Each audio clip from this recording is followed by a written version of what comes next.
ताम्हिणी घाटात मन हेलावून टाकणारी घटना घडली आहे।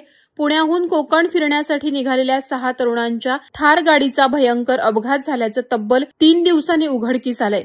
चालकाचं गाडीवरील नियंत्रण सुटल्याने हा अपघात झाल्याचा प्राथमिक अंदाज पोलिसांनी वर्तवलाय। सोमवारी रात्री पुण्यातील प्रथम चव्हाण, पुनीत शेट्टी, साहिल बोटे, महादेव कोळी, ओंकार कोळी आणि शिवा माने हे 6 मित्र थार MH12YN 8004 या थार गाडीनं कोकणच्या दिशेनं निघाले होते। मात्र काही तासानंतर त्यांच्याशी संपर्क तुटला। कुटुंबियांनी चिंताग्रस्त होत पोलिसांकडे धाव घेतली। त्यानंतर सीसीटीव्ही आणि लोकेशनच्या आधारे शोधकार्य सुरू करण्यात आलं। माणगाव पोलिसांशी संपर्क साधून ताम्हिणी घाट परिसरात शोध घेण्यात आला। खोल दरी, घनदाट झाडी आणि धोकादायक वळणांमुळे शोध मोहीम कठीण झाल्यानं ड्रोनच्या सहाय्यानं तपासणी सुरू झाली। गुरुवारी ड्रोन कॅमेऱ्यात दुरून दिसलेले थारचे अवशेष पाहता सर्वांनी श्वास रोखून धरला। 500 फूट खोल दरीत चक्काचूर झालेली गाडी आणि जवळ 6 तरुणांचे निश्चल देह दिसल्याने कुटुंबीय आणि मित्र परिवारावर शोककळा पसरली।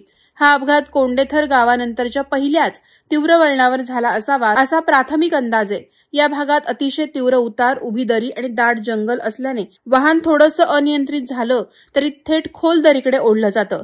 मात्र 6 मित्रांच्या स्वप्नांचा प्रवास अचानक अशा दुर्दैवी टप्प्यावर थांबल्याने त्यांच्या परिवारावर दुःखाचं सावट पसरले।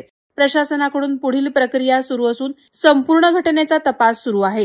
हा जो अपघात आहे, जे 6 तरुण पुण्यावरून इकडे कोकणामध्ये जाण्यासाठी निघालेले होते, त्यांची गाडी जी आहे ड्रायव्हरचं कदाचित नियंत्रण सुटल्यामुळे ती खाली गेलेली ताम्हिणी घाटामध्ये। तर त्या अनुषंगाने सध्या स्थानिक बचाव पथकांच्या मदतीने बचाव कार्य आमचं चालू आहे। सध्या टीम मेंबर खाली आहेत। आतापर्यंत 6चे 6 बॉडीज ज्या आहेत ह्या मिळालेल्या आहेत खाली।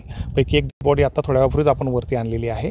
बाकीच्यांना काढण्याचं काम सुरू आहे। यामध्ये जिल्हा प्रशासनाच्या वतीने आपले तहसीलदार साहेब आहेत, मेडिकलची टीम आहे आणि प्रामुख्याने सगळ्यात मोठं वर्क याच्यामध्ये जे आहे ही SVRSS रेस्क्यू टीम जी कोलाडची आहे ती एक आपल्याकडे मुख्य भूमिकेमध्ये आहे। मुळशीची रेस्क्यू टीम आहे, स्थानिक आपले शेलार मामा रेस्क्यू टीम आहे आणि माणगावचीच एक साळुंके रेस्क्यू टीम आहे। अशा 4ही रेस्क्यू टीमची संपूर्ण टीम या ठिकाणी हजर आहे आणि त्यांच्या मदतीने हे आपलं काम चालू आहे। वादळवारा लाईव्हसाठी न्यूज ब्युरो, माणगाव। नवी मुंबई व रायगड जिल्ह्यातील ताज्या बातम्या आणि घडामोडींसाठी सबस्क्राईब करा वादळवारा लाईव्ह चॅनल आणि दाबा बेल आयकॉन।